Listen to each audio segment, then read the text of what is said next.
another stock analysis, and today we are looking at Rocket Lab. So, company doesn't need too much of a introduction. They make rockets.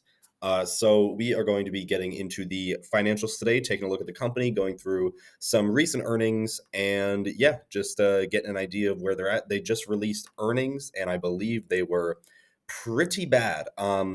Not the best. However, they dropped a ton today. The earnings were yesterday, and they have since almost completely recovered from their drop. So maybe the earnings were decent, maybe they weren't. We're going to get into that today. So make sure to subscribe if you're interested. Share the video with every single person that you possibly know. I'm trying to get to 1,000 subscribers, so help me out there if you want to. And yeah, let's get into Rocket Lab. So, Rocket Lab, first off, rocket launch and control systems.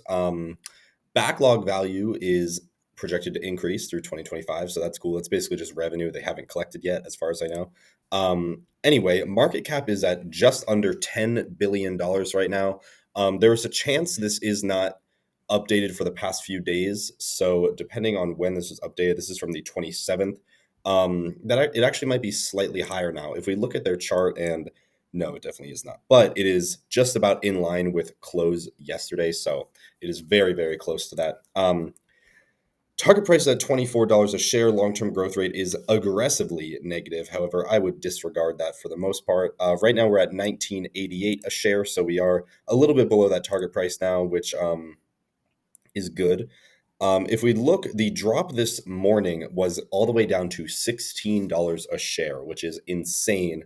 They dropped 6.5% on the day they reported, and then this morning opened up very bloody, but they've since completely recovered, which is good. Let's actually take a look at how aggressive that was. So they opened down over 13%, which is crazy, and then just instantly, probably within 1 hour of open, they recovered almost their entire price, which is crazy.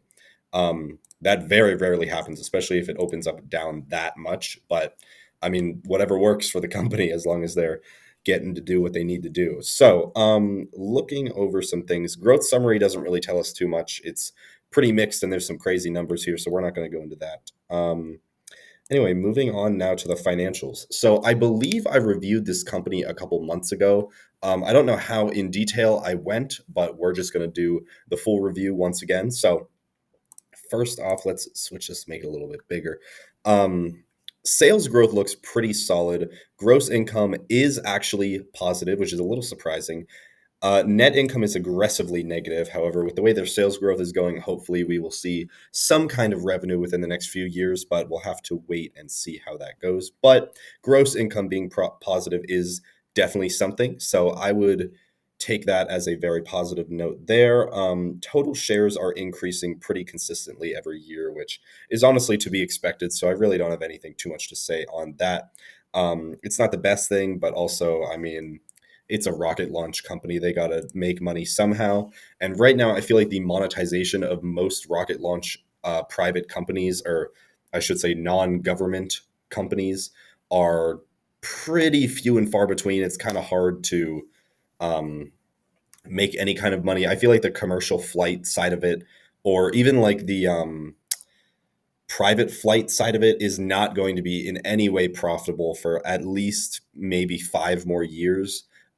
We saw companies like Blue Origin and what else? Oh, Virgin Galactic do like private flights, and honestly, there's no possible way there's any kind of profit made from that. And it's a very long way off, in my opinion, at least.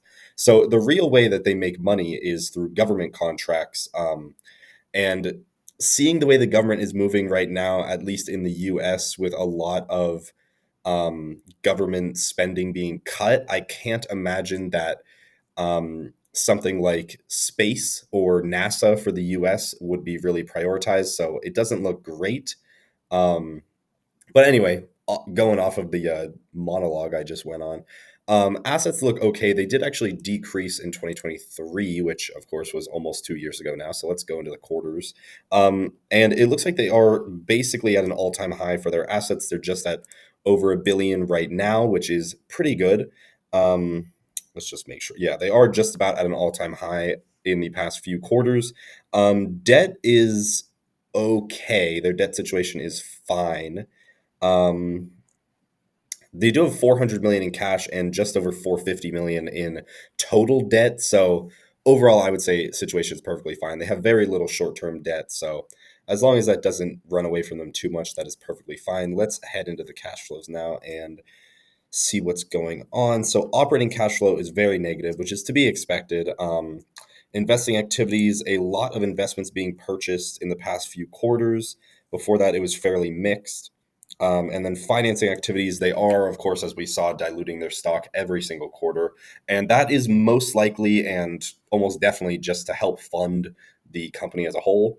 We could also see some debt issuance earlier this year, followed by very slight amounts of repayment, but overall they had a very large issuance at the beginning of 2024. So saying that, free cash flow is rough, very negative, and let's move on to the ratios. So I'm not expecting anything too crazy here. We're probably just going to skip right through it, but gross margin, again, the improvement there is very obvious. This is great to see. Hopefully, they can continue improving that. Also, SGA to sales has come down from being over 100%, like we saw a few years ago. And once again, this is from 2023. Whoops. Looking at the quarterly updates, this is again last 12 months of the quarter, so it is an average. Gross margin looks okay. SGA to sales is below 80% now, which is great. It used to be much higher, well over 100%, but seeing it down to a set 73% is pretty solid. Operating margin has also seen a ton of improvement recently. It is now at negative 51%. Coming down a lot from what we've seen in the past few years, which is great. Same thing with net margin. ROA, ROE both look pretty solid as well.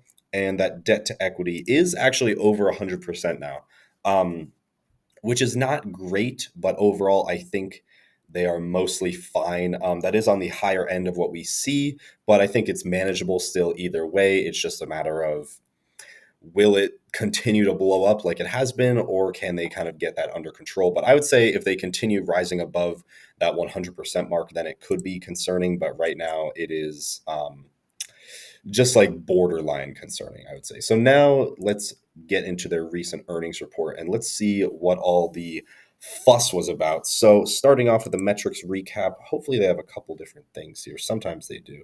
Okay, so revenue missed on space systems launch, came in over. Gross margin beat, EBITDA margin beat as well, significantly too. Expect expenses came in under, and R&D came in under as well. And then obviously they do have that 1 billion in backlog, which is great. So overall, this looks very positive. Let's see about no street takeaways, unfortunately. So let's look at this one and see what we can get into here. So I'm going to read through, looks like this first paragraph. 2024 was a record-setting year, highest ever annual revenue and record Q4 revenue. 382% increase over the past 4 years, which is crazy. Top achievements across launch and space systems include a record number of launches, which is pretty good. 450 million in newly secured contracts. Significant advancement across the Neutron program, with a planned launch in second half of 2025. So that'll be another revenue stream for them, which is good. Launch and space systems designed for mass manufacture, applicable to national security, defense, commercial, new satellite. So they're developing a new satellite, which is interesting. Introduction. Okay, Constellation class satellite platform. Okay, now I understand. So that's kind of things like Starlink, if you want something to compare it to. Constellation satellites, which I'm not sure what exactly they will use it for, but it's mostly used for things like Wi-Fi, things like that. Anyway, if you want to read through all of the achievements here, go ahead. I'm going to skip past it. So if you want to pause here, do so now. First quarter 2025 guidance. So revenue between 117 and 123. Let's take a look at what their last quarter looked like, and we can kind of compare it. So decent uptick from where their current revenue is, which is good. Margins look pretty solid. Operating expenses, interest income, EBITDA loss of around 33 to 35 million. So Other than that, I really wish there was just a comparison of what their guidance used to be. So I'm assuming what happened was their guidance got revised downwards, and that is why the stock dropped so much. But overall, I would say based on the revenue growth, it still looks pretty solid. So I would still consider that to be fairly okay. Overall, the numbers of the report, especially for the quarterly report, were really solid. So I would keep some of the faith there.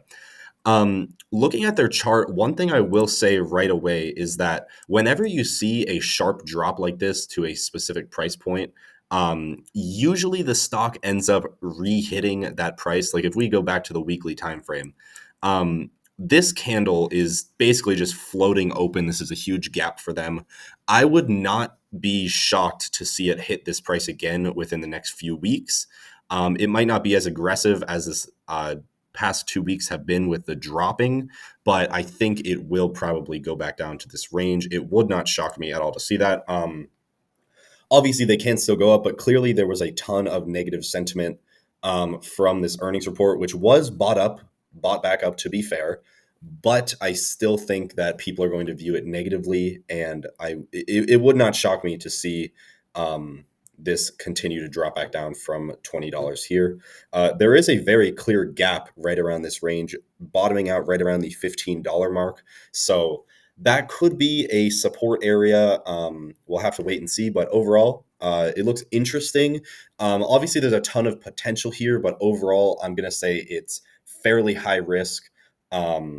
Got to see some financials improvement, which they are projecting and they have been delivering, but still kind of have to see more from this point, get that gross margin up, things like that. So overall, company looks good. Stock price is in a very shaky position right now, though. This is probably the biggest concern, especially for short-term buying. It could basically go any direction. If some kind of news came out that ended up letting them get bought back up this aggressively after being down so much in the morning today, then that could make the price go higher. But I would say that it also leaves a massive gap downwards that they could also end up filling. So it's really just a matter of perspective and how confident you are in the stock. So anyway, that is all I have today for Rocket Lab. Thank you so much for watching. Make sure to subscribe if you haven't, and I will see everybody in the next video.